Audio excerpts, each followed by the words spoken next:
안녕하세요, 이현재입니다. 많은 분들께서 연말정산 시에 세금 폭탄이 아닌 세금 환급을 받기 위해서 신용카드 등 사용금액 소득공제에 대한 관심이 매우 높은데요. 이 신용카드 소득공제를 최대한 많이 받는 그 비법을 소개해 드리도록 하겠습니다. 그리고 신용카드 소득공제는 지출입니다. 지출을 많이 늘려서 세금 혜택을 받는 것은 불합리적이죠. 지출이 아닌 저축을 통해서 세금 혜택을 받는 그 방법도 안내해 드리도록 하겠습니다. 먼저 신용카드 소득공제 변천사를 살펴보면요. 1999년 처음 이 제도가 도입이 되었습니다. 자영업자의 과표를 양성화시키고 근로소득자의 세부담을 완화하기 위해서 이 제도가 도입이 되었습니다. 하지만 이 공제 혜택을 받을 수 있는 허들 자체가 점점 시간이 갈수록 높아져만 갔고요. 그리고 공제율과 공제 한도 또한 축소가 되면서 신용카드 소득공제를 받기가 조금 더 어려워지지 않았나 싶습니다.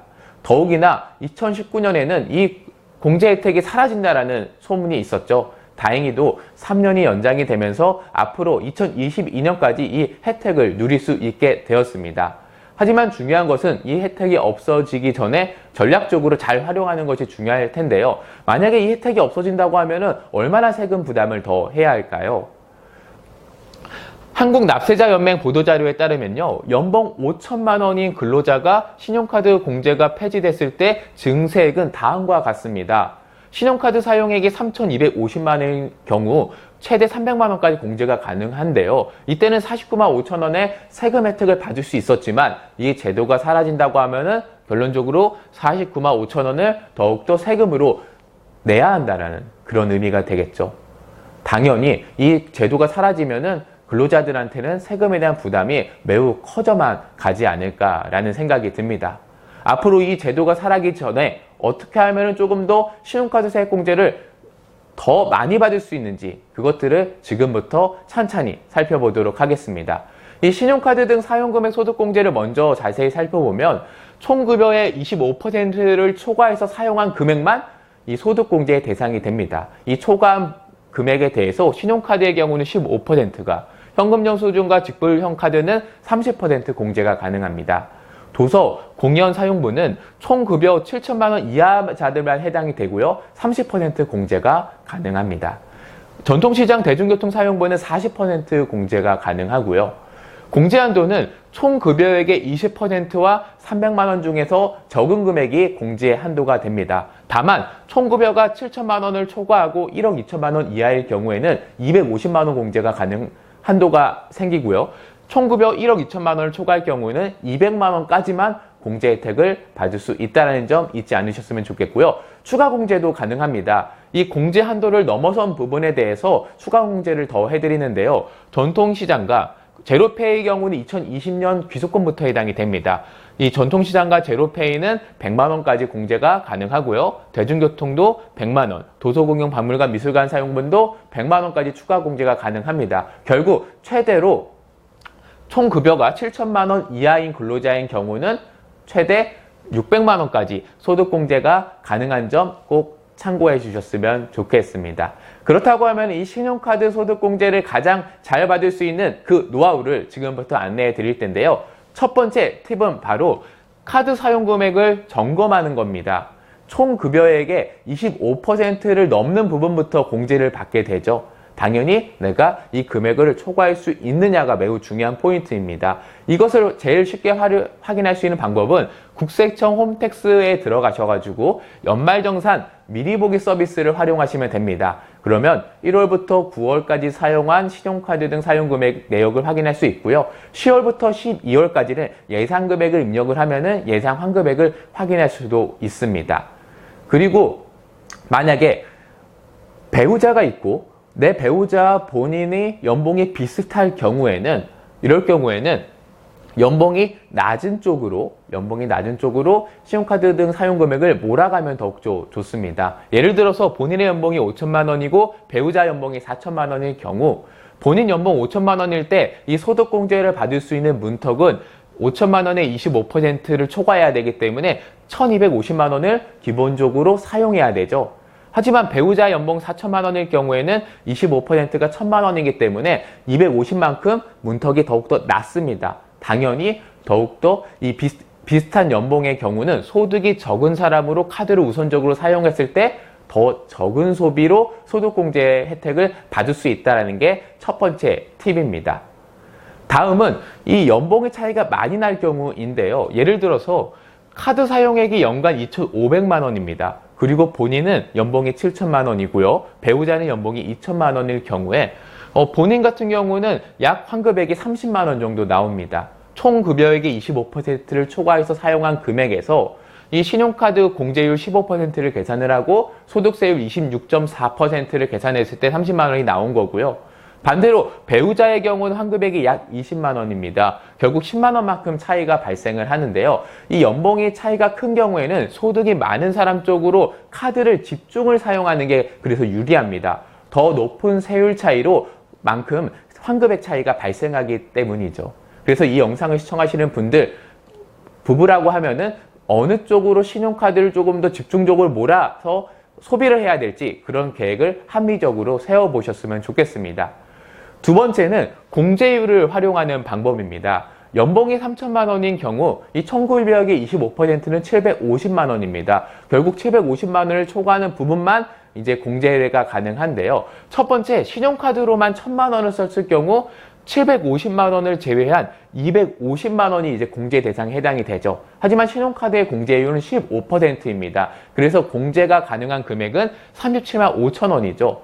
만약에 이게 신용카드 1,000만 원이 아니라 체크카드 1,000만 원을 썼으면 어떻게 될까요? 체크카드 1,000만 원을 사용하게 되면 체크카드 250만 원 사용분에 대해서 공제 대상이 됩니다. 이때는 공제율이 30%나 되기 때문에 신용카드보다 2배나 더 공제를 받을 수 있죠. 그래서 75만 원까지 소득 공제가 가능한 게 바로 장점이죠.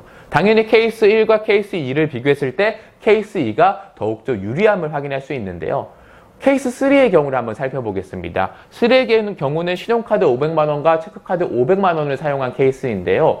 이럴 경우 이 750만 원까지 쓰는 한도는 신용카드, 공제율이 작은 것부터 먼저 포함이 됩니다. 그래서 신용카드 500만 원, 나머지 250만 원은 체크카드에서 750만 원을 채우고요. 나머지 이제 체크카드 250만 원에 대해서 30% 공제율이 적용돼서 75만 원까지 소득공제를 받을 수 있죠. 케이스 2와 케이스 3을 비교했을 때에는 케이스 3이 조금 더 유리합니다. 그런 이유는 신용카드와 체크카드의 혜택을 비교했을 때 신용카드 혜택이 더 좋습니다.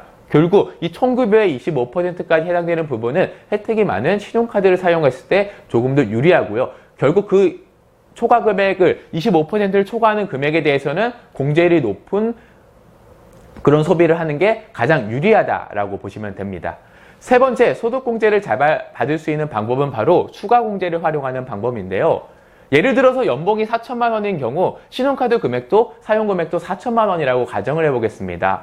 결국 신용카드 등 사용금액 소득공제 300만 원 한도까지 모두 다 사용할 수 있죠.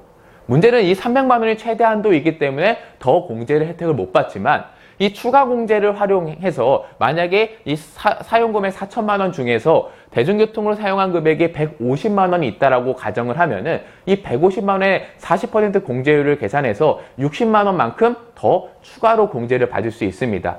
결국 이 대중교통이 포함됐을 때는 360만 원을 공제받을 수 있다는 거죠. 결국 이 추가 공제를 잘 활용했을 때 더 신용카드 소득공제 혜택을 늘릴 수 있기 때문에 이런 부분도 잘 체크하셨으면 좋겠습니다. 마지막 팁입니다. 소득공제 환급 비율을 활용하는 건데요. 결론적으로 앞서 말씀드린 바와 같이 총급여의 25% 이하까지는 신용카드를 사용하는 것이 좋습니다. 신용카드가 다른 지출들보다 좋은 혜택들이 있기 때문에 좋은 혜택을 활용하면서 신용카드로 이 금액을 채우고요. 나머지 공제 한도 300만 원까지 결론적으로 체크카드가 가장 효율이 좋기 때문에 사용금액 1,000만 원까지는 체크카드로 활용하는 게 가장 유리합니다. 그리고 체크카드 1,000만 원을 넘겼을 때 그 이후부터는 공제 한도 300만 원을 초과하는 부분에 대해서는 전통시장, 그리고 제로페이, 대중교통, 도서, 공연, 박물관, 미술관 지출을 활용한다고 하면 각각 100만 원씩 추가적으로 받을 수 있는 장점이 있죠. 이렇게 환급 비율을 활용했을 때 가장 많은 소득공제 혜택을 받을 수 있지만 문제는 이 소득공제 혜택을 많이 받기 위해서 일부러 아까 지출을 많이 할 필요는 없다라고 말씀드렸습니다. 지출을 많이 하는 것은 그만큼 저축량이 줄어들기 때문에 미래의 나에 또 미래의 지출을 위해서 저축량이 줄어들 수밖에 없겠죠. 당연히 미래에 대한 준비가 약해질 수밖에 없다라는 겁니다. 결국 소비보다는 저축을 통해서 우리는 이 연말정산 때 혜택을 보는 게 중요한데요. 제가 소개해드릴 것은 바로 연금저축 세액공제입니다. 근로소득자 5,500만 원 연봉이 이하인 경우에는 연간 400만 원의 연금액을 납입했을 때 세금 혜택으로 66만 원의 혜택을 받을 수 있습니다. 아까 신용카드 소득공제가 없어졌을 때 이 300만 원 혜택을 받기 위해서 상당히 많은 금액을 사용을 해야만 했죠. 그리고 사실 이 연금저축보다도 환급 금액이 더욱더 적었습니다. 그런데 이 연금저축은 내 미래의 소비를 위해서 저축도 하면서 거기에 신용카드 소득공제보다도 더 높은 효율로 많은 환급을 받을 수 있다는 게 바로 좋은 장점이죠. 더욱이나 2019년 세법 개정안을 통해서 이 연금저축 세액공제는 더욱더 파워풀해졌습니다. 만 50세 이상 계층에 대해서 2020년부터 3년간 세액공제 한도를 상향시켰는데요. 단 연봉 1억 2천만 원을 초과하거나 금융소득 종합과세 대상자는 제외가 된다는 점은 꼭 알아주셨으면 좋겠습니다. 해당 대상자들은 현행대로 그대로 유지된다고 보시면 되고요. 어떻게 한도가 증액이 됐냐면은 납입 한도 400만 원 한도에서 600만 원까지 한도가 증가가 되었습니다. 그래서 기존에 가입하신 연금저축에서 추가 납입을 해서 600만 원까지 더 납입을 하게 되면은 연간 99만 원의 세금 혜택을 받을 수 있고요. IRP를 포함해서 900만 원까지 받을 수 있기 때문에 내 노후를 탄탄하게 준비하면서 더 많은 세금에 대한 혜택을 받을 수 있게 되었습니다. 결론적으로 앞으로 3년 동안은 이 신용카드를 전략적으로 사용하는 방법과 그리고 저축을 통해서 연금저축을 통해서 더욱더 세액공제에 대한 혜택을 늘려서 세금 혜택을 많이 받으셨으면 좋겠고요. 결국 연말정산을 위해서 지출이 아닌 저축으로 13만 원의 보너스를 받는 그 비법은 주변의 보험 설계사분들을 만나셔서 자세하게 상담받아 보셨으면 좋겠습니다. 시청해 주셔서 고맙습니다.